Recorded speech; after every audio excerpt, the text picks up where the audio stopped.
Ambati Silks, Kanchipuram Saree Store, now in Vijayawada. Exclusive Pattu Sarees, Salwas and Lehengas. ఈ మార్చి 3వ తారీఖున చంద్రగ్రహణం రాబోతుంది.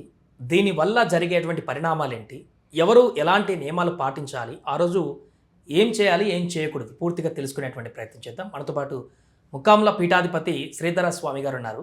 గురుగారు నమస్తే. మార్చి 3న చంద్రగ్రహణం వస్తుంది. సో దీన్ని ఎఫెక్ట్ ఎలా ఉంటుంది గురువుగారు, ఎలాంటి జాగ్రత్తలు తీసుకోవాలి? తప్పకుండా నాన్న, ఇక్కడ ఈ చంద్రగ్రహణం కేతుగ్రస్తంగా పట్టబోతుంది. అదేవిధంగా పాల్గొన మాసము పౌర్ణమి మంగళవారం మధ్యాహ్నం 3:20 ప్రారంభమయ్యి సాయంత్రం 6:47 వరకు ఉంటుంది.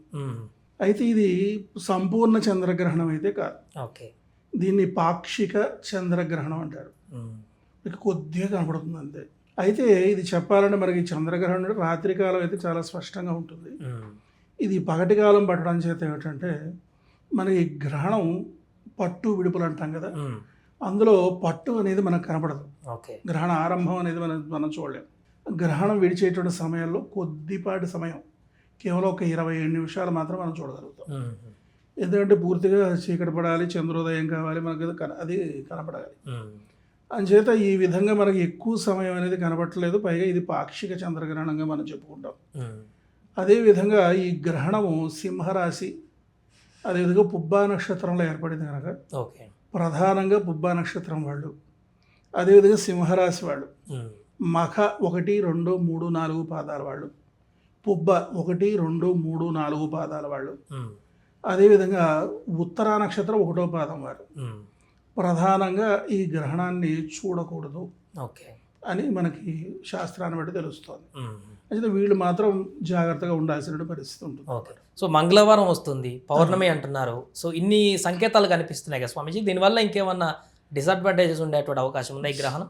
సాధారణంగా ఏంటంటే సంపూర్ణ గ్రహణాల వల్ల ప్రమాదాలు ఉంటాయి. ఓకే, ఆ గ్రహణ కాలాన్ని బట్టి, ఆ వారాన్ని బట్టి, తిథిని బట్టి, నక్షత్రాన్ని బట్టి, ఆ పట్టేటువంటి సమయాన్ని బట్టి, ఆ సమయంలో గ్రహాలు ఉన్నటువంటి స్థానాలను బట్టి ఆ రకమైనటువంటి ఇబ్బందులు జరుగుతాయి. అయితే ఇది పాక్షిక చంద్రగ్రహణం అవడం చేత, పైగా మనకి పగటి కాలంలో మనకు కనపడకపోవడం చేత అంత ప్రభావం అనేది మనం ఊహించాల్సినటువంటి అవసరం లేదు. ఓకే, కాకపోతే గ్రహణమే పాక్షికంగా పట్టినా సంపూర్ణంగా పట్టినా దానికి ప్రభావం అనేటువంటిది ఉంటుంది. అయితే ఏంటంటే ఈ గ్రహణ ప్రభావం అనేటువంటిది ఏంటంటే విషతుల్యంగా ఉంటుంది అన్నమాట. ఓకే, ఈ యొక్క కిరణాలు అనేవి మంచివి కావు. ఈ యొక్క చంద్రుడికి కేతుగ్రహం అడ్డొస్తుంది, దాని యొక్క కిరణాలు అనేటువంటి మన మీద ప్రసరిస్తాయి. అంటే భూమికి చంద్రుడికి మధ్యలో ఒక గ్రహం అడ్డొస్తుంది. ఆ అడ్డొచ్చినప్పుడు అది ఏమవుతుందంటే ఆ యొక్క చంద్రుడిని కబళిస్తున్నట్టుగా మనకు కనబడి అదంతా కూడా ఒక చంద్రగ్రహణంగా మనకి అది కబళించడం, మళ్ళీ వదిలిపెట్టడం జరుగుతుంది. ఇది కేతుగ్రస్తంగా చెప్తాం.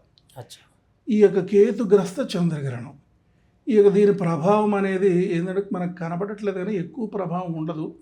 కానీ కనబడకపోయినప్పటికీ కూడా అంటే మనకు చంద్రుడు కనబడ్డు కానీ గ్రహణం జరుగుతుంది.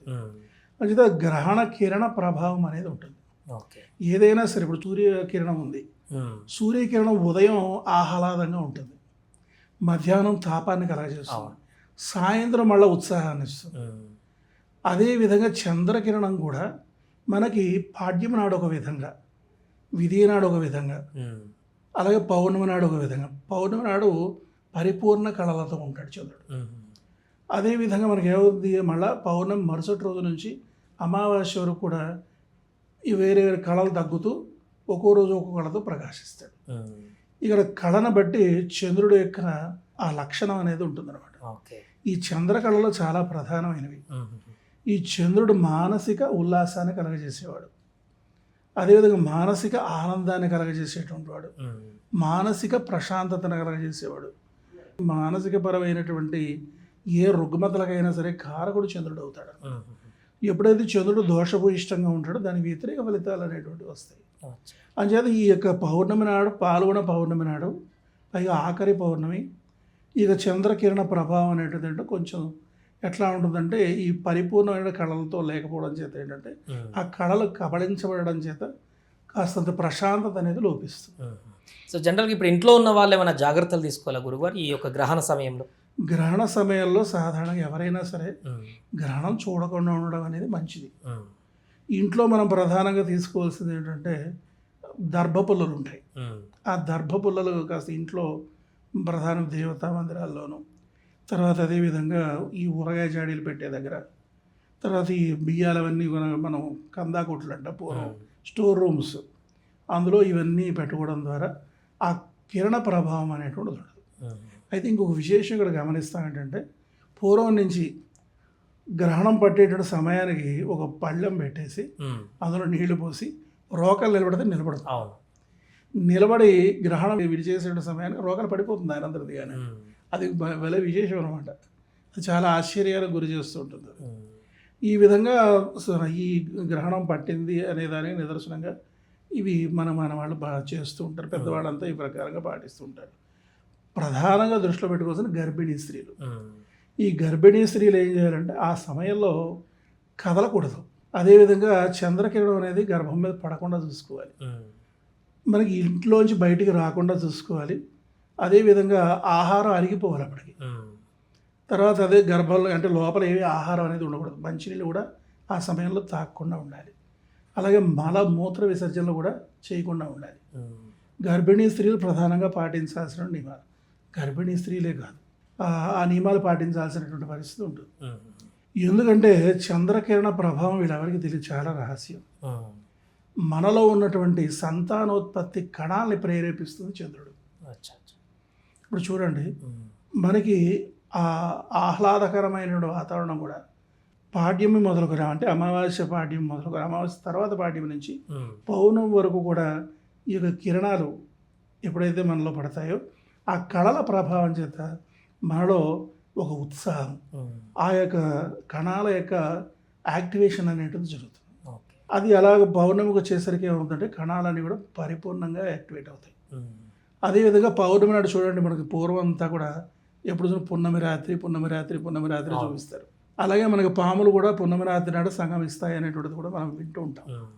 అయితే ఆ సమయంలో నిండు వెన్నెల, పండు వెన్నెల, పరిపూర్ణంగా చంద్రుడు ఈ పరిపూర్ణ కళలతో ఉన్న సందర్భంలో గర్భం ఎప్పుడైతే నిలుస్తుందో ఆ పుట్టబోయే పిల్లవాడు మంచి బ్రైట్నెస్తో, కళకళలాడుతూ, మంచి తేజస్తో, తర్వాత అలాగే మంచి ఆహ్లాదంగా ప్రశాంతమైనటువంటి రీతిలో ఆ పిల్లవాడు కలగడం జరుగుతుంది.